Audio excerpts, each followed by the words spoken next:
folks, we have liftoff and welcome back to Flyby Shine Presents, a drone cleaning show. This is your host, Rick McCluskey, joined once again by Jared Dylan. How you doing today, Jared? Doing well, sir. How about yourself? Hanging in there, man. We are still trying to figure this podcasting thing out. So if anything looks weird, sounds weird, then I don't know what to tell you. Getting there slowly but surely. Yeah, slowly but surely. I'm sitting here looking at this thing. Oh my God, almighty, what is going on? But then everything's okay. I guess I'm so used to something happening that I'm looking at a perfectly operating, functional system and like, okay, well, this has to be off. Something's wrong. But I guess we're good. So, and you guys will let us know. Let's get into it. All right, we'll get into some news and notes real quick. We're going to try to make it somewhat of a quick episode today.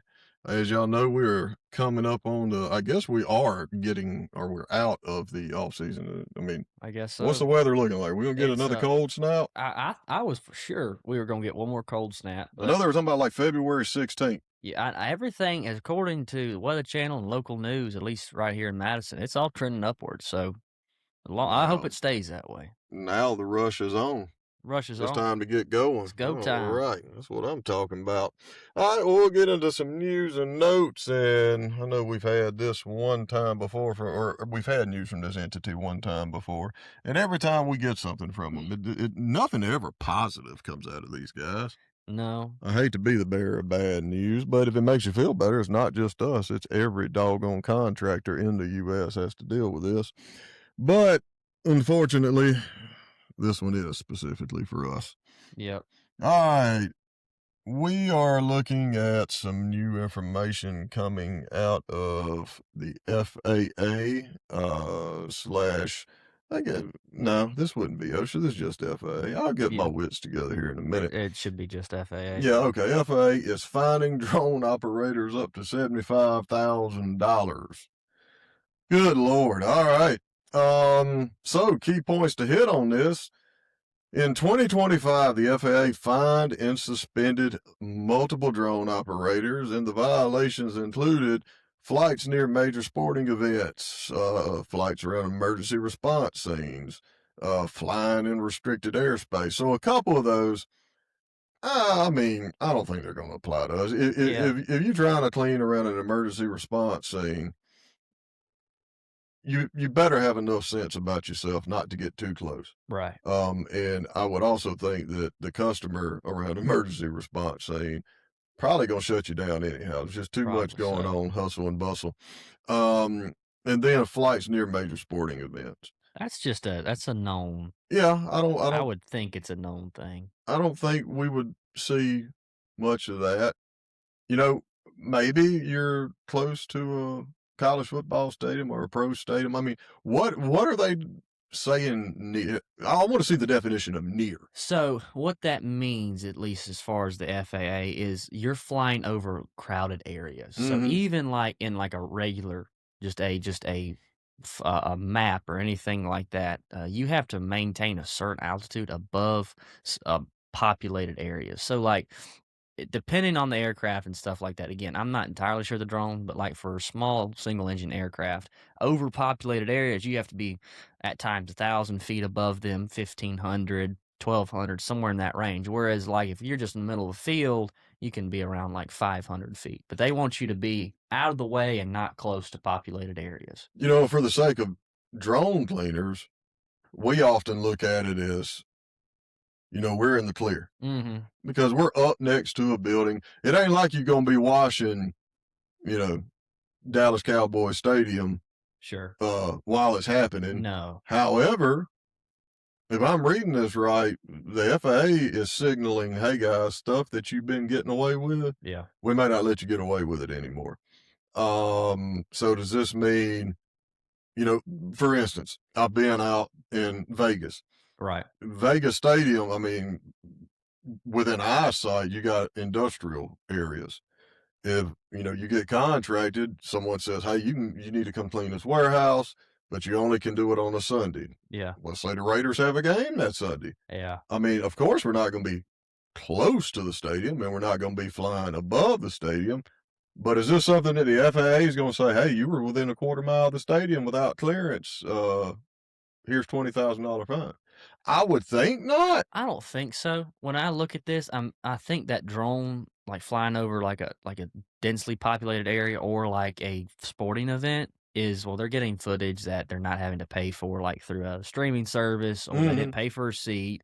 So that's also a downside. But on these But sporting events, is the airspace going to be down to the ground? I think that what that event was, they were probably flying over the top of the Sure, stadium. So I like, if you're away from it, and again, like a drone, if you're cleaning a warehouse, you're probably not going to be above 100 feet. sure. I could be wrong, but I just really don't see. And I'm hoping that I'm right in this instance, that if you're a quarter mile away and you've put a drone up in the air and you stay under that sub 400-foot ceiling, hopefully you're not going to get flagged for that.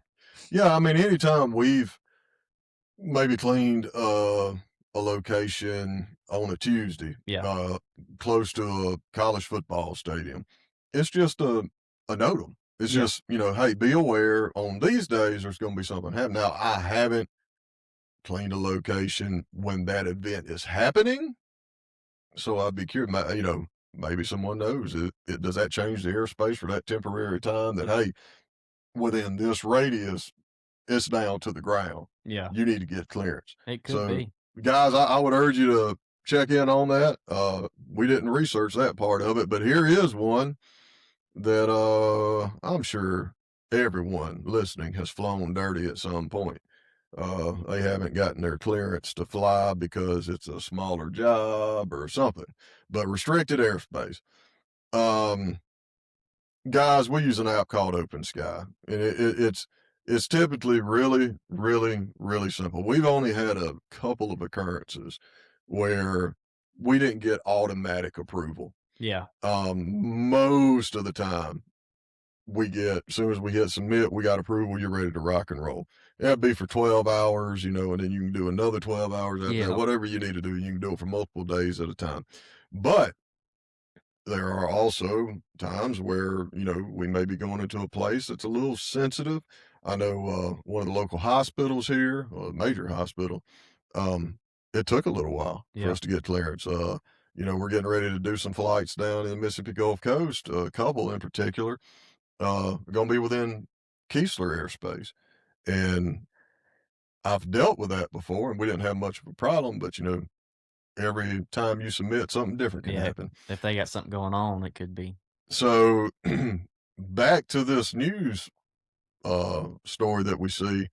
Um, the FAA is telling you, don't be surprised if we come after you for this stuff now. Yeah. If you don't get clearance and you get caught, we're coming after you. And let me tell you, if you're next to a major military installation and you're taking that type of chance, up here in Jackson. Now, look, I ain't trying to jinx nobody, but I think the FAA may not be staffed well enough to keep up with all of us. Not saying we're Yeah. out there abusing it. I'm just stating what reality is.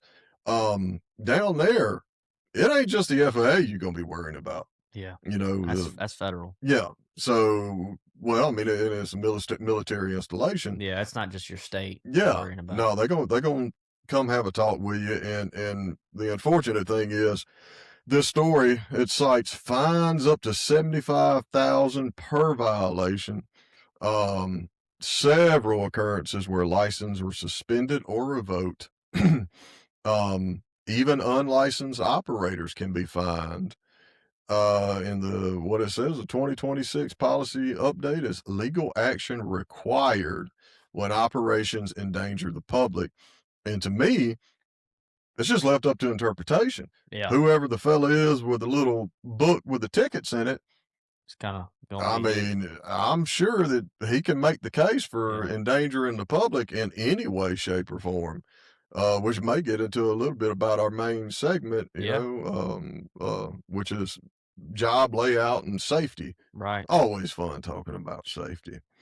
But, this isn't just a hobby enforcement. This is commercial accountability.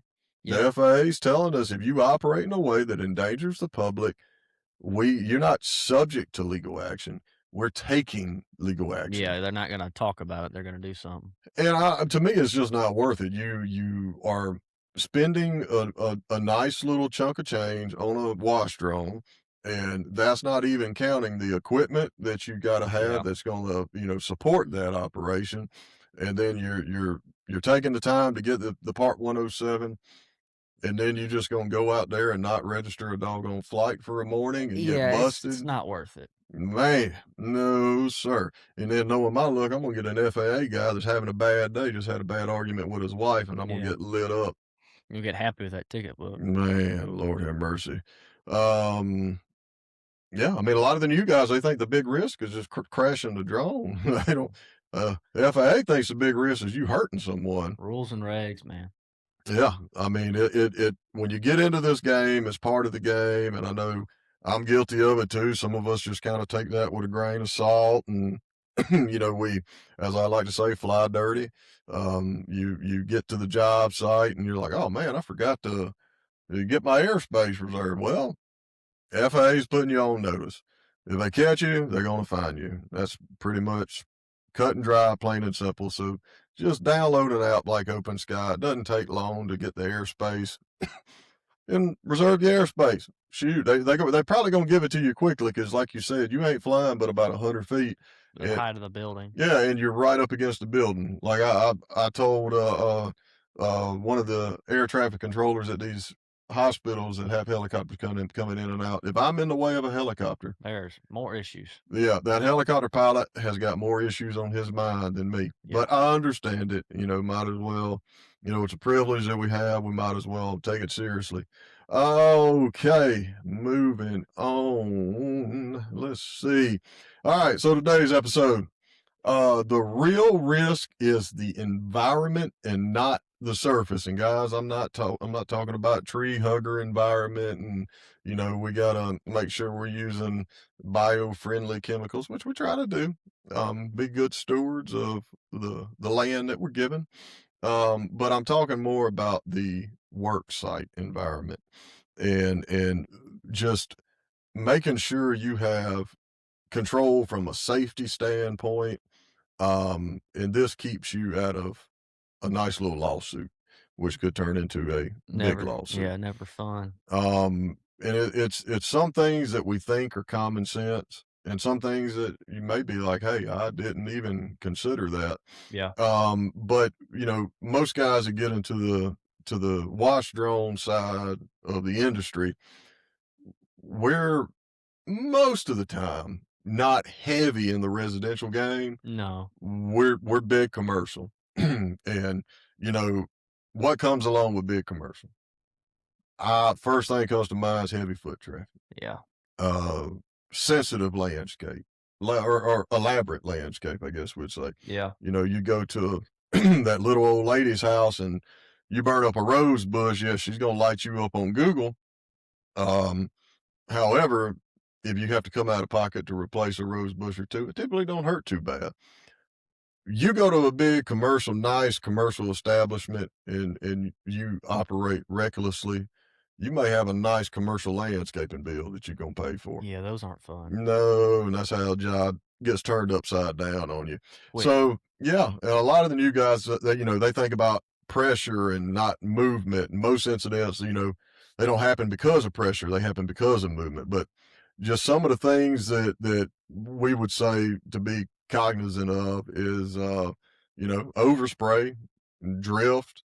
Um, and I like to think that when guys are, I mean, I know this, when guys are up on a man lift, if they're 50 feet in the air and they're spraying with a gun, it's no different spraying it with a drone no. at all. Yeah. Um, but you have to keep in mind that drone is you're going to have the ability to, let's say, move 30 feet a lot quicker Right. than that man lift will. And, with us, it's a standard operating procedure. And most of the time, we're not just going to keep spraying as we're moving and repositioning and all that. Right. That's why we have all of our equipment on, remotes. I'm a big fan of killing the chemical or killing the water and Absolutely, not yeah. spraying anything as you move. Now, some of the new guys that come in, if you're not working with places like Midwest, Yeah. you may not have a remote. And if Yeah. you operate in a Comet, then you can kill it with the drone controller, but I see guys all the time, they just keep that thing spraying and as they're moving. And, we operate a MoFlow or multiple MoFlows and Comets, and you just put your new Comet I on a did, yeah. remote. And it's a game changer, man, because, well, there's a practical side of it. Mm, If you have to keep that drone spraying, yeah, you can turn the servo and turn it mm, off, mhm, and yeah, that Comet, they are meant, if you have an ample by suggested by this manufacturer, mm. 25-foot bypass. 25-foot bypass hose, yeah, yeah, it can withstand that back Mhm, pressure long enough. But why? If you can help it, a remote is not that big, that much more of an investment to mm, put that machine on a start stop. mhm, Why would you, dude? You're gonna get so many more hours and working. You're not gonna have near as many leaks out of it. It's worth it. And there's the practical side for the sake of the drone. You're not having to move and spray chemical while you're moving. mhm, And then when you turn that machine off, you're draining that line. So mhm. it's giving that drone a lot less weight to move. So your battery life's gonna be enhanced. Exactly. Um, Longer flights, easier flights. and with the MoFlow, we don't kill the machine, we kill we engage the clutch. Right. And, that just makes life so much easier because if you think moving a hose with a Comet is intense, Yeah, move it with a MoFlow. yeah, when that MoFlow, has got the hose filled up, that You drone can almost stand up on the hose. Yeah, that I thing will mean, bow up. yeah, it gets pretty stiff on us, so we like to kill it, and, just when we get relocated to where we need to be, Turn we'll start over. We'll engage it, or we'll turn the Comet back on, and we're back moving. Everything's good to go. Yep, But the big thing that we always see when we're going to commercial jobs is going to be foot traffic, absolutely. and you need to have a game plan. Last episode I mentioned some things that you're like, you may not know this until you get on the job site, the Right. job starts. Your foot traffic plan Yeah, you need doesn't need to be something you figure out the day of. yeah, you need to have that. You need to be communicating with the customer. Matter of fact, it I urge you to have it in your terms and conditions Yeah, that the customer is they're going to help you divert foot traffic yep, out another entry exit, or B, they're going to be responsible for whatever happens. yep. And I've had it both ways. I've had a customer. Matter of fact, it was a massive job that we did. They were like, "Yeah, we're not going to divert foot traffic." Neither they can't. They said we're not. I don't want to. Didn't make any sense to me. But that job, I was willing to deal with it, and so we dealt with it. Um, but along with heavy foot traffic, 9 times out of 10, that means there's a parking lot close. Yep. And so when we're talking about drift from the drone, or I mean, it can even be from the the the gun, the water. I mean, Oh yeah. if you're shooting the water balls, the orange gun, the 750. I mean, you're getting some chemical and some water way up there, anyways, 40, 50, 60 feet. Yeah. So if you're doing that, you need to be a little cognizant. Are we in a little bit of action over there? What's happening? No, it's all right. We should be good. Oh boy, the robots are trying to take over again. Yep. But if you're shooting that water balls up and you're right there at the edge of a parking lot, um, you're gonna be shooting some overspray. No, absolutely. So another thing you probably need to talk to the customer about before the job starts. Hey, Mr. or Mrs. Facility Manager, we need to rope off Mm-hmm. this row of parking that's Yep. right up against the building. Yep. And who knows, if you in a situation where the wind's getting real bad, um, you may have to tell them, look, can we get the next row moved? Mm-hmm. Because SH, Yeah. SH and clear coat do not mix. they don't mix at all. I've heard horror stories of people having to take insurance, file on their insurance for ceramic coatings, because you get 6 to 8% on some ceramic coating, it's gone. And the customer's going to know it was you because Oh when they yeah. come out, they may not say it right then, but there's a little bit of haze on their windshield. That's how they notice. Mm-hmm. And look, I'm not saying to do it. I'm not saying not to do it.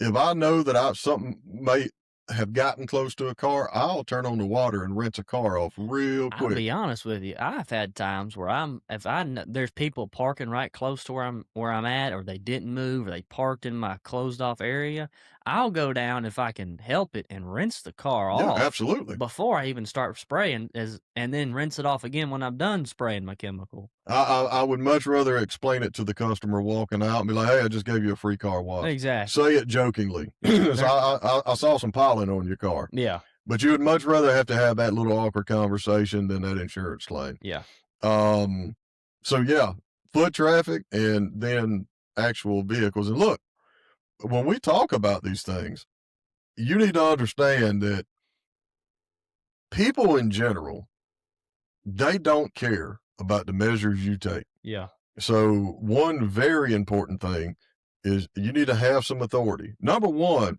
cover your own butt, yeah, absolutely. but have some authority and or whoever your remote observer or your hose guy is. They need to have a little gumption about themselves too and be able to control the foot traffic or the car traffic. Um, because if you don't, you can end up in a bad situation. That matter of fact, that same building where I was having a little foot traffic issue, early one morning, I put out my caution tape, which is a must. I mean, A1, Yeah, the thing you do is put out caution caution tape tape and sign. is your They will best friend. save your life. Caution tape is your best friend. Keep it So rolling. I'm sitting up. I just landed. It was the first flight of the day. I look over, and bless her heart, it was a 60, 70-year-old woman had somehow gotten under my caution tape and was heading upstairs. And as she was trying to get under the tape and go up the stairs, she managed to fall up the stairs and kicked her shoe so far it went onto the top of the stairs. So I immediately go over and help her up. I didn't say anything, but I wanted to be like, now, why? I know you saw the caution tape Yeah, because you had to go under it, and that's what caused this. I immediately found the company that had hired us to do that and told them, like, look, you can go watch it on videotape or whatever. And mhm, the first thing he says is, did you have your tape up? And I was like, well, actually, the caution tape's kind of what caused it. She was yeah, going under it to, go upstairs, as that was the shortest walk. And he said, well, you're good. yeah, Don't worry about it. You got your caution tape up. You're fine. right. And, little shameless plug, you can go, we got some discounted caution tape. You can go to the links on our little Amazon associate links, but also we have the signs, personalized, customized signs you can get it little A-frame, and it notifies people that are coming in that workspace. Look, be aware, exterior cleaning's happening. Yeah, Or you can say, be aware, drone cleaning's happening. And that kind of lets them know that it's really professional. there's, well, that and the Yeah, possibility of, there can be some drift. yeah, It lets them know that there's cleaning happening at a height. yeah, I mean, the same risks are involved as a man lift as far as overspray. I actually think it's a little bit less with a drone because I feel like in many scenarios I can get I closer agree. than you can with a Can lift. manage my overspray. But just and it offers a little branding. I always love when we can blend safety and branding. Um, but these are some easy, easy things. Matter of fact, Yeah, it's too cheap. Caution tape is too cheap. Signs are too cheap to not have them. There's no excuse. well, and I'll flip it. I'm saying, we're both saying how easy it is. Yeah, But if you're not willing to take these measures but yeah, take these steps, then you're probably not a professional. I agree. You probably, this may be the wrong game for you. Yeah, if you don't want to do that. Yeah, because at the end of the day, we're talking about the general public not taking heed or caution tapes or whatever. But what if it's a contractor is not doing the basic things Right. and sprays at mama carrying a 4 or 3-year-old with SH? Yeah, That ain't gonna be fun. it's not gonna end well. I don't think I want to feel that bad about something. So Yeah, I'm just going to take the proper precautions to make sure that I have control of the job site, right. that we have control of the job site. So let's move on. Oh, this is one I when I read it, I was like, yeah, I think about this, but I guess I don't think about it the way I need to. It immediately made me go, or think I need to go take a look at our SOP. Adjacent storefronts. Yeah. This is big on multiple story buildings that are close to each other, especially in the city. And when you kind of got what we call it, a narrow um, scope that you're operating in, um, you're looking at a building and cleaning it, and I don't care what your app or whatever's telling you about which direction the wind's blowing. We've seen it in urban settings. We've also seen it at tank farms. Wind starts whipping through there. It's Creates going in every yeah, it direction. creates wind tunnels. Yeah, so you don't know where it's going. So I would be very cognizant of the storefronts around you, Yeah. the windows. People You're probably going to get got chemical. outside seating or something like Oh that? yeah, absolutely. And then if they have anything else that is sensitive, their shrubbery, their landscaping, heaven forbid they got some type of copper sign or something. God have I'm mercy. sure That's a that's going to be nightmare right fun. there. Yeah, go ahead and patina you some copper. That's Yeah. always a good All way to start the day. yeah, always a good conversation to Yeah, have. but let's see what else. A lot of this stuff is just so simple. Wet sidewalks. Your signs and your caution tape should address that, but it may be something we overlook a lot of. Parking garages. I know this is the Captain Obvious statement. If you're cleaning the outside of a parking garage with a drone, you know, make sure that there are not vehicles on the inside Yeah, that you're that just that you're just blasting tossing. with Yeah, SH. just Surely nobody's going to do that, but man, I've It's it's at the end of the day, it is common sense. It helps to have a second set of eyes on the job site to look to see if you missed something. I've done it with property management. Hey, you missed taping this outlet. You missed, covering this AC electrical, unit. You missed putting caution tape around this door. Yes, a lot of it's common sense. Sometimes our common sense doesn't work at 6 in the morning when we haven't had our NOS energy drink that's right. or or, our cup of coffee. or at the end of the day when you're just trying Yeah, to you're get just gone. trying to get home. You're 4 hours away from home and you're trying to get back. Exactly. Probably been away for 3 or 4 days. Yeah, You want to get back where you can have a nice warm home cooked meal. Um, but yeah, I think that brings up a good point. Don't get lazy. don't get lazy. You may be able to get lazy on some things, but It's not worth it. if you're gonna get lazy, make sure it's something that only you get hurt and only your stuff gets screwed up. But when you get lazy and it causes other people to get hurt or other people's property to get screwed up, that's where problems happen. And look, the FAA, they're stepping up their game, but I think it's incumbent on, clean and drone community. We got to police our own, Yeah. and that's why we discuss things like this. All right, well, moving on. Let's see. Water reclamation, chemical reclamation. We're fortunate. Yeah, we don't deal with that a lot here. Yeah, you typically, this ain't getting political. You typically gonna deal with it in blue states more than red states. Yeah. Or you deal with a corporate brand that they force it at all their locations. Yeah. We owe Costco and Walmart. Yeah. A lot of times they're gonna make it mandatory. It's gonna be part of the bid. And if you don't know how to do water reclamation, you can probably look it up on YouTube. It's not easy from what I understand. Yeah, and there's a cheaper way out of it. I don't believe you got to buy the water reclamation big units. If you're down with some redneck ingenuity, it's not hard. Yeah. But if you have a doubt and you just secured a big contract, go ahead and invest in it. Get you an official water reclamation machine.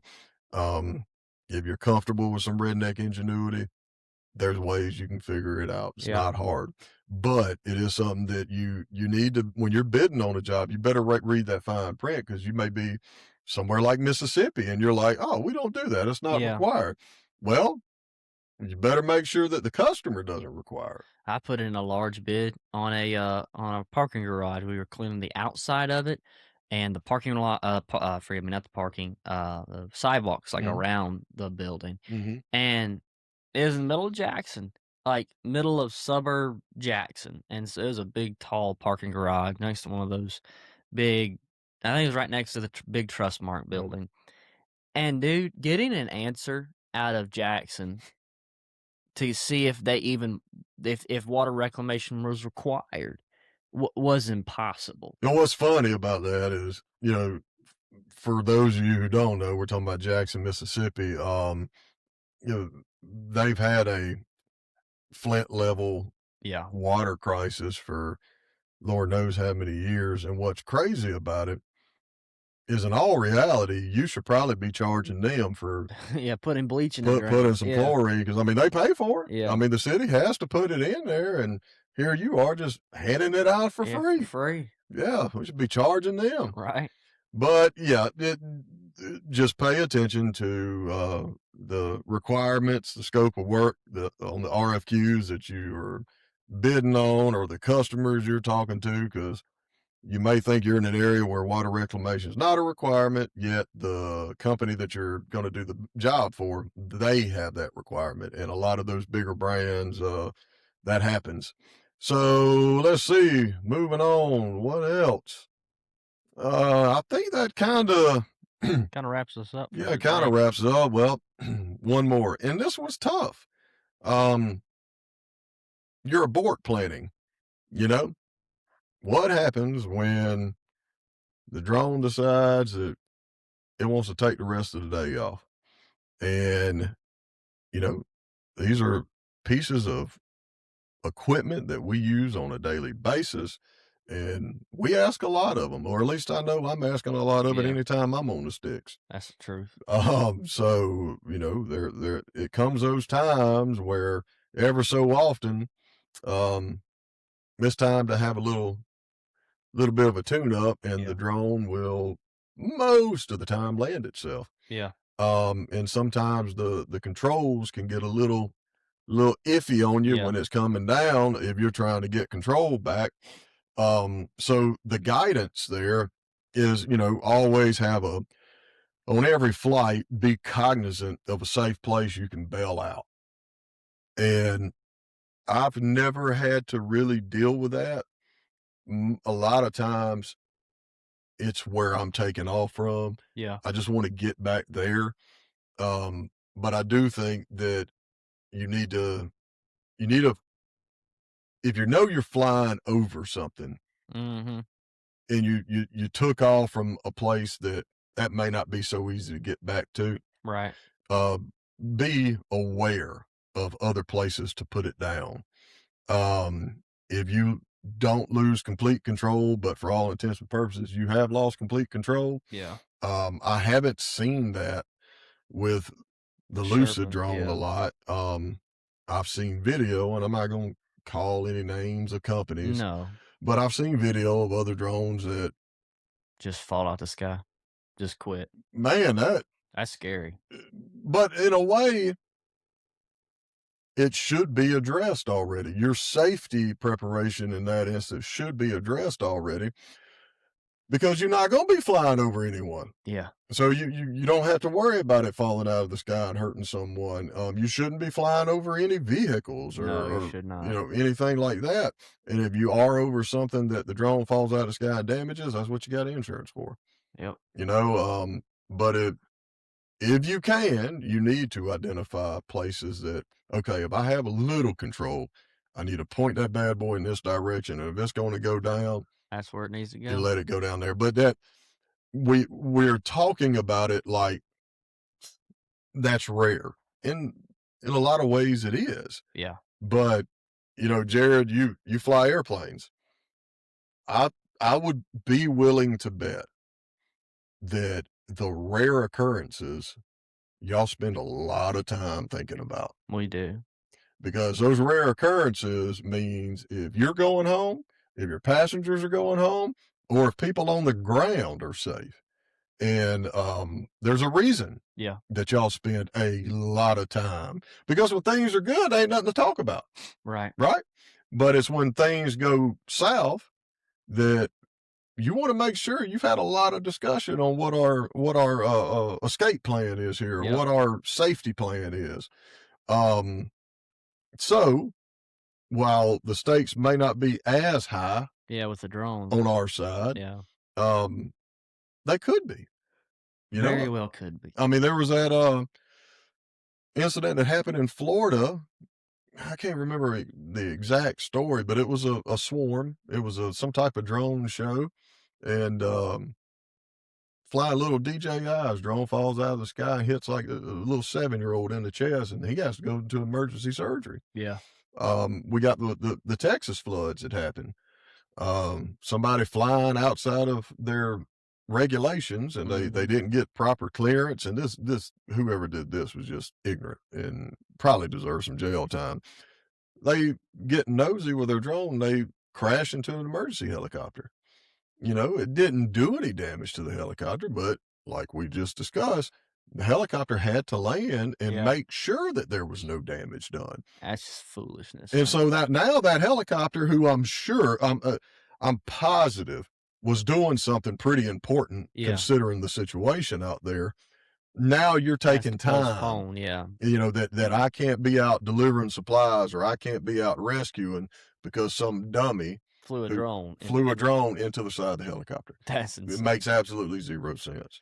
Yeah. But y'all, yeah, I know a lot of people who are listening to this, you're smarter than that, but also there's a reason these conversations are had because some people aren't. Yeah. And these are easy things that you have Maybe control it's of. not that you're not smart. Maybe it's just you're new to this industry and you just never have considered that these are just real issues that we deal with. Commercial isn't just a bigger residential house. It is commercial for a reason. It is why we charge commercial prices. It's why that we try to brand ourselves as commercials because we are not just going to wash the building. There's so many more. Washing is 20% of the thought and the effort that go into it. Where we put the truck, how we manage the job site. It is all a lot of moving factors. And if one moving factor is not considered enough or planned out enough, it can lead to a breakdown at the minimum, at the most, a lawsuit. Yeah. Yeah. And, is it a headache? Sometimes. A lot of this stuff isn't. It's just bad. I mean, you got to be doing something when your buffer tank's filling at the beginning of the Gotta do day. So you might something. as well Yeah, be putting out caution might tape as and well. yeah. Um, so at the end of the day, you know, have control of your workspace. It's just like anything. You're out working amongst the general public. You know, we're not being asked to do really anything more than what other contractors have to do. When carpenters are working, they have to take the same steps. When janitorial companies are cleaning, they have to take the same precautions that we're having to take. Now, Yep. do we have a little more dynamic risk that we have to be cognizant of? Yeah, absolutely. Well, in the eyes of the general public, sure. But you're a commercial drone cleaner. This is within the scope of the risk that you signed up for. Yep. So it is what it is. There are responsibilities that come with this. Hey, man, it's not all glitz and glamour and No, pretty women that come after us. Isn't that that is the truth. right? So, anyways, guys, I think that's going to about wrap us up. Hey, look, little thing that we like to do, go subscribe. Go subscribe to the channel. We out here, I'm trying to feed youngins. Jared hadn't eaten in 3 or 4 days. Been a minute. Yep. Go subscribe to the channel. We appreciate it. And in the comment section, I think it'll be a pinned comment, but also in the video description, check out the Vercel link. And we'll have other links where you can go and check out the products and the gear that we use. Some very important stuff, some very trivial stuff. Some is just some of our guilty pleasures, like the nice energy drinks that I drink that Jared mentioned earlier in the show. A little under the table shot he took at me. It was. But anyhow, folks, we appreciate it. And that will wrap up episode 6 of Flyby Shine Presents, a drone cleaning show. And we are landing this thing.